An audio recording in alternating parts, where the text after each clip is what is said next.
Good afternoon, Tim. Hi. Lengthy injury list at the moment. Can you give us an update on the likes of Jan Vertonghen and Yunus Kabul? Still not back training, so it'll be a while.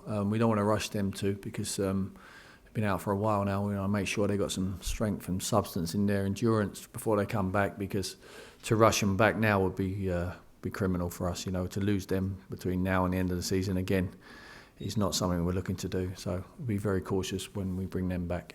The rest of the injuries? Jermaine trained today, Andros trained today, Lewis Holtby trained today, so that was encouraging. So they're in contention. And Emmanuel Adebayor looked pretty bad when he went off a couple of days ago, but he tweeted yesterday that he's going to be all right for the game, or he's hoping to be all right. That's good news for me, yeah. I mean, it didn't look great, did it? When he's coming off on that stretcher, but he's a warrior. There's no holding him back at the moment. But, he got cramp in every part of his body, and he weren't sure what to rub and put ice on next, so he was really struggling, but he's managed to settle himself down. The guys are giving him some good treatment and some love in there, which they were told to do, and I'm sure he's going to be fine. What do you put his current resurgence down to? Because it's been quite extraordinary. I think because he's a top player, simple as that. He's a real desire to want to play at the moment, and he's one of the top players in this division. Was he treated badly by the previous manager? Was his confidence dealt a blow by the way he was treated by Andre Villas-Boas? I don't know how he was treated by Andre. I wasn't a party to that, and I'm not worried about how he was treated. I'm worried about how I treat him now, and I'm certainly going to show him the respect he deserves as long as he continues to show that respect to me. He's a player who sort of frustrates and delights in equal measure for Spurs fans. Sometimes he can just disappear, and sometimes he can be extraordinary. I've not seen the disappearance at the moment, so I can't comment on that. All I'm seeing is a player who's at the top of his game and ready to give his all for the football club. Not only with him, but with the rest of the squad.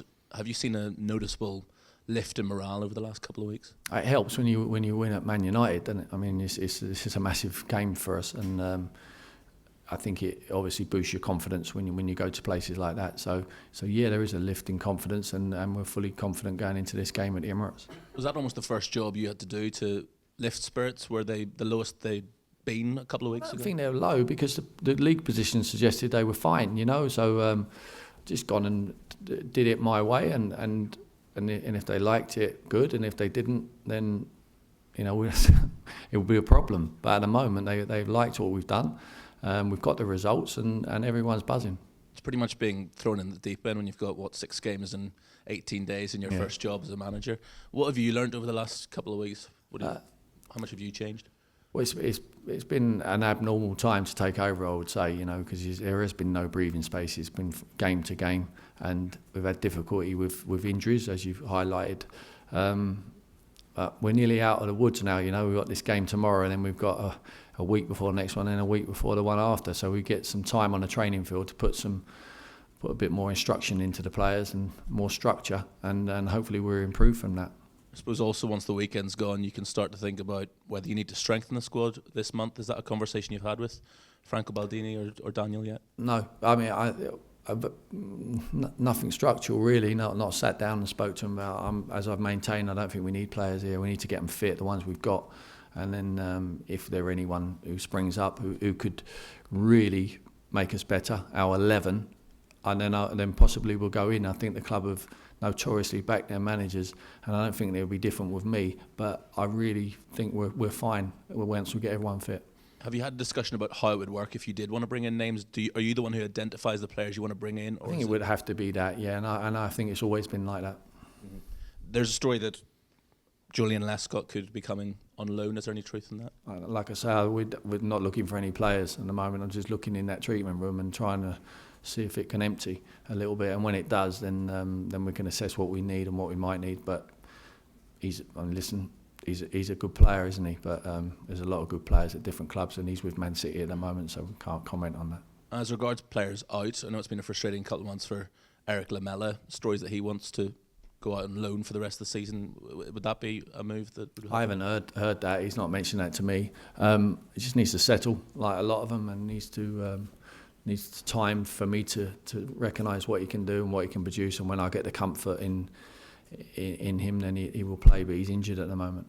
Looking ahead to tomorrow, Some managers have referred to the FA Cup as a bit of respite from the Premier League. Some have called it a distraction from the Premier League. Yeah. Well, how do you look at the competition? Yeah, it would have nice to have been a respite, wouldn't it? But when that name comes out of the hat, Arsenal, and you're playing at the Emirates, it's impossible, isn't it? It's the biggest club for this football club, biggest game for this football club. And we have to show the competition the respect, and also our fans the respect to take a team there and try and win the game. Is it true that you were an Arsenal fan?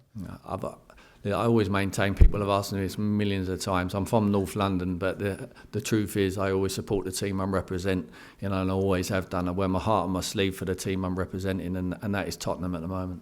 I just have to ask you also about, there's been a story, Adam Lallana saying that he was treated badly by Mark Clattenburg a couple of games ago. He's the referee tomorrow. Have you ever had any particular problems with Mark Clattenburg as a referee? No, or with any referees. I think they've got a difficult job. I really appreciate they've got a difficult job, and no. Years ago it was different because you used to allowed to have a little bit of banter with referees, and that perhaps has been taken out of the game. But I'm up for the banter. I like it from the side as well with referees. Appreciate they've got a difficult job, and then sometimes you say things on the spur of the moment which just comes out, and that happens in every walk of life. Cheers, Tim. Tim, where does the FA Cup stand in your priorities for this season, given, of course, you're still in the Europa League and you've got the Premiership title to look at? Where does it stand in terms of your own priorities here? It's huge. It's our main priority because it's our next game, and we want to go there and really put a good show on, and hopefully we can get a result. I mean, it'd be the pinnacle of my very, very short managerial career if we was to go to the Emirates and come away with our name still in the hat on Sunday. It's a massive competition for this football club. It's got great tradition and history in this competition, and we really want to show it the respect. And listen, we would love to play a lower league team and be able to blood some younger players and give them that experience. But once that name comes out of the hat, Arsenal at the Emirates, it's impossible to do that. Is the FA Cup still what it always has been? Because Paul Lambert today has been saying it perhaps isn't the competition that it was. I think other managers have got other priorities, and they have to have a look at what's the biggest need for them. For me, it's a huge competition, and it always has been. I've never been that fortunate in it. I played in a few semi-finals, or perhaps more than a few, and that is a real disappointment to go out and lose in them. It would be fantastic if we could go one further and perhaps take Tottenham to the final. And Arsene Wenger was saying this morning that under you, Spurs have been more adventurous. Is that something that you've consciously gone out and told the players to go out and be more adventurous than perhaps they were before? Tell them to go and enjoy themselves, and hopefully we can impact what we have. We have good players at the football club, and we just try our best players to get on the ball as much as we can in dangerous areas of the field, and that's what we're trying to achieve. And I think we've done it okay up to now, but it only works if you win the games. Tim, you just referred earlier that while you took charge of this team, the players, they have to do it your way. Could you just explain and expand on what is your way as a manager?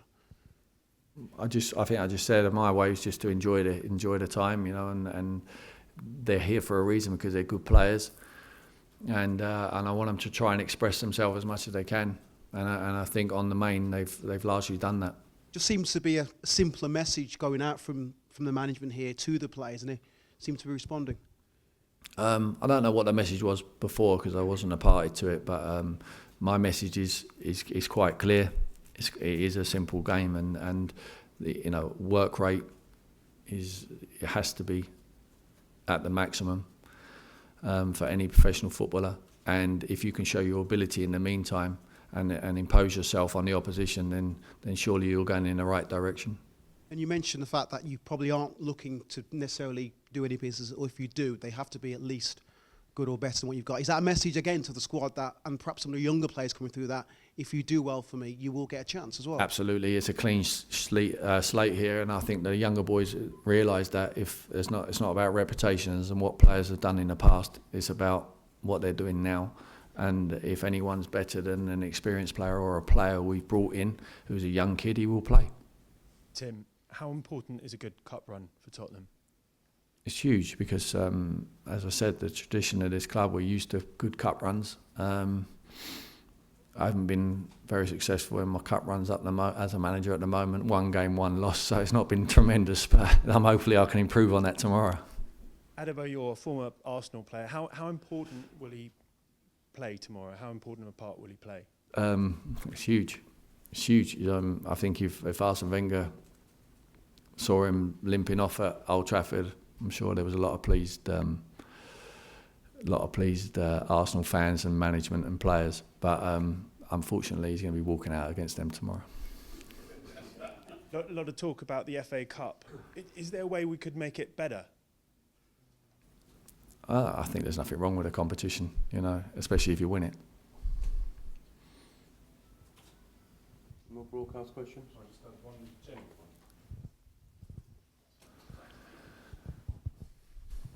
Tim, there are 11 managers in the Premier League now under 50. Are managers getting younger? Is that a good thing for the Premier League? A lot has been spoken about. Are you too young? Are you too inexperienced? You're all of that if you don't win games. If you win games, then no one mentions it.